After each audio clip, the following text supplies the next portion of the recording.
Hi, I'm Beth Zukoski, and I'm an interior decorator. I'm also the owner of Easy Designs, an interior design and real estate staging firm located in Cherry Hill, New Jersey.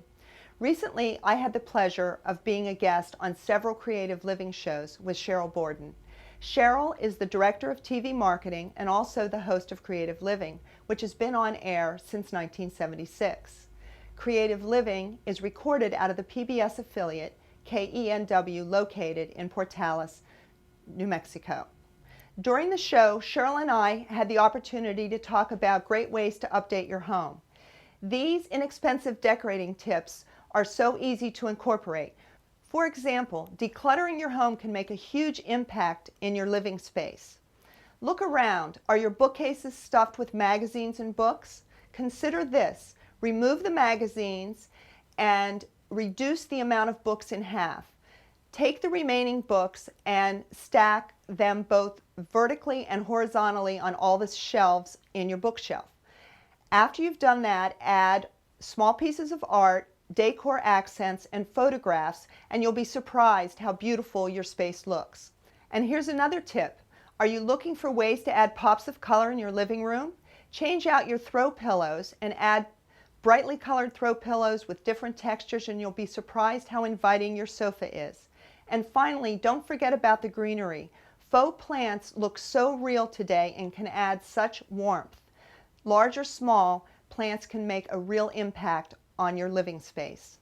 To learn more about inexpensive decorating tips, watch the Creative Living video or contact me, Beth Zukoski, at Easy Designs at 609-560-6346 or find us on the web at easydesigns.biz. Thanks for watching the video. I'm Beth Zukoski of Easy Designs, where interior design is made easy. Creative Living, utilizing today's technology with the best of the past to bring you innovative ideas and up-to-date information for creative lifestyles in today's active world. With your host, Cheryl Borden. It's really nice to have you here, Beth. I had the opportunity to meet a book author several years ago, and I loved it because her book was on decluttering your life, your house, your office, whatever. And I found after reading that, I really do fall into that category with my home. It's very hard for me to get rid of things, even if I find a new item that I want to buy and add to a room. I don't get rid of anything else in there. Right. How important a role is decluttering in your line of work? Oh, it's extremely important, especially with real estate staging, which I also do. I find that when I walk through a home that almost everyone has too much clutter. But in design as well, I mean, you want your home to look beautiful, and the last thing that you want is to see clutter all over the place. But even though in this book it sort of gave me permission to, get rid of things, even things, or put them up, maybe things that are heirlooms or meant something to me, but it's still hard for me to know how to declutter. So we're going to talk about some specific examples, starting with a bookcase, which is a good place to just put everything. Right, we are. It's interesting, bookcases are a challenge because one of the most common mistakes people make with them is the only thing they put in them are books. That's right. And what ends up happening is that it begins to look very, very cluttered, more and more books. And one of the things I often say to a client when they have so many books is, how often do you look at these books? And once you've read them, odds are you rarely pick up the book again. So what I'd like to do is to talk a little bit about how you can make beautiful arrangements with your bookshelves by using books, but also using some other decorative items that will really create a beautiful space that someone will be drawn to rather than hide from because of even the clutter. some of the small items that we have here on the table. I noticed you've worked some of those in. So. I have, yes. So the key is when we're talking about arranging a bookcase, we certainly want to use books, but we also want to add art, photographs, and small decor items such as some of the items that we have here. And you can find those very, very inexpensively in a lot of different places. So And books don't have to all go the same direction. I that's learned. correct. I like to recommend that you only use hardback books, and when you do that, you want to make sure that you're removing the jackets from those books, because what you'll find is beautiful leather-bound books in a variety of different colors. And so the colors not only provide interest, but also pops of color throughout the bookshelf. So the one that we're looking at here, you can see that we're stacking both vertically and horizontally.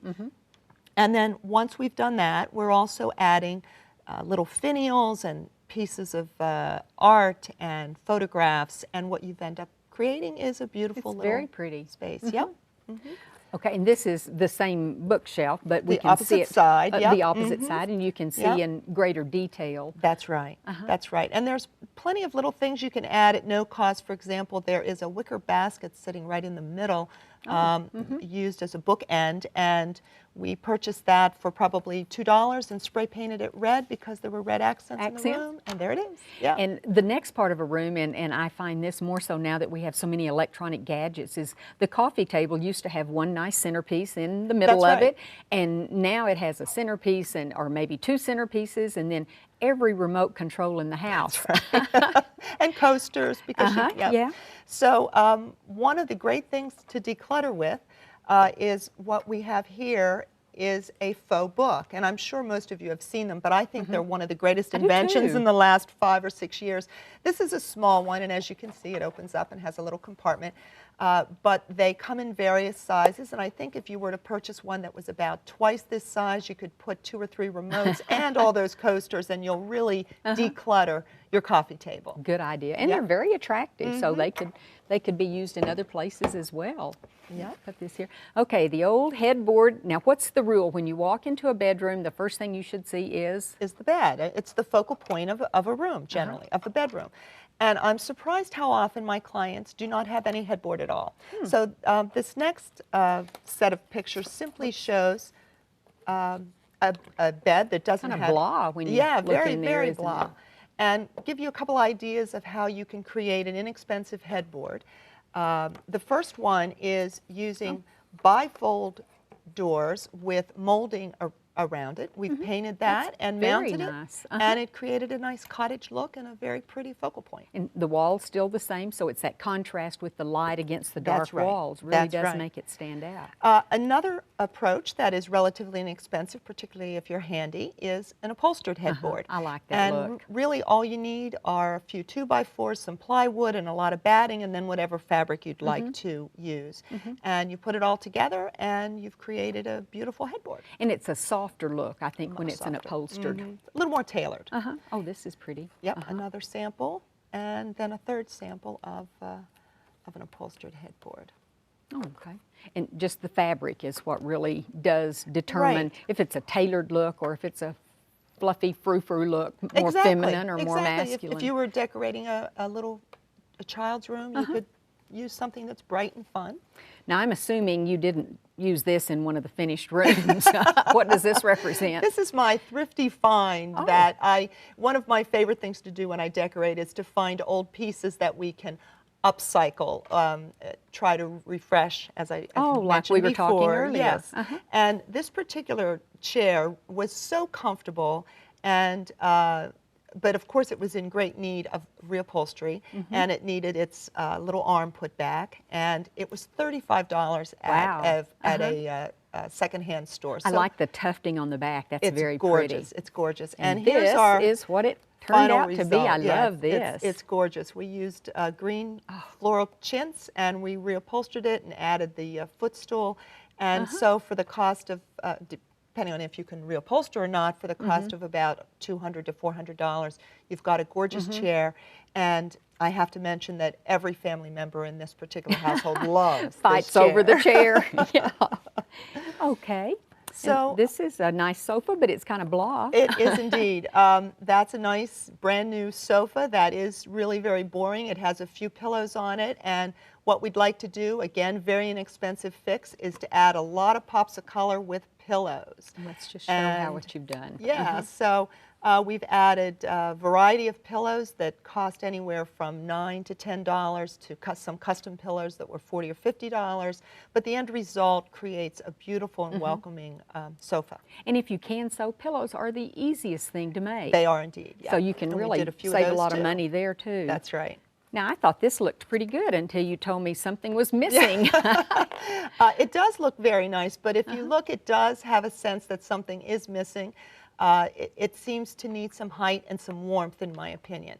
So what we did was we added a silk tree to the corner, and as you can see now, it really does Just have, cause your eye to draws look your eye up. upward, creates a little bit of warmth and color in the room. Well, this really hit home because I have this sort of thing in my bathroom, and it's been brown. The frames I'm talking about have been brown. Then when I lightened the room to white, they were so easy to change, and they were very inexpensive when I got them. Right. Yeah, finding old frames in antique stores and yard sales and garage sales is easy, and it's inexpensive, and you can create some beautiful, beautiful mirrors or... You replaced a medicine cabinet, We didn't you? did. in We here, which replaced a was medicine cabinet in a dated. powder room and added that as the mirror. I and love it is this the focal mirror. point. Or this, no, this is a frame, but it's This with is a bulletin board Right. or It's something. an inspiration board, yes, that we put that in someone's office and just used corkboard with some batting and some fabric. And when you got tired of it, you could. It's so much easier to change. That's right. That's right. And then last but finally, not yeah, least, this one was beautiful. a $15 find that needed cleaned up and restained, and we added a beveled mirror, and now we have a beautiful addition to the entry hall in this particular home. And it looked like all of the chair and the end table and the mirror were all bought together. They looked like the same line of furniture. I try to keep an eye out for things Oh, like I that. guess you do. All right. Well, we know what to do on the weekends. Go to the flea markets or the garage sales because you really can pick up some things sometimes. Absolutely. Thank you so much. I appreciate you sharing all these ideas with us. My pleasure. Thank you, Cheryl.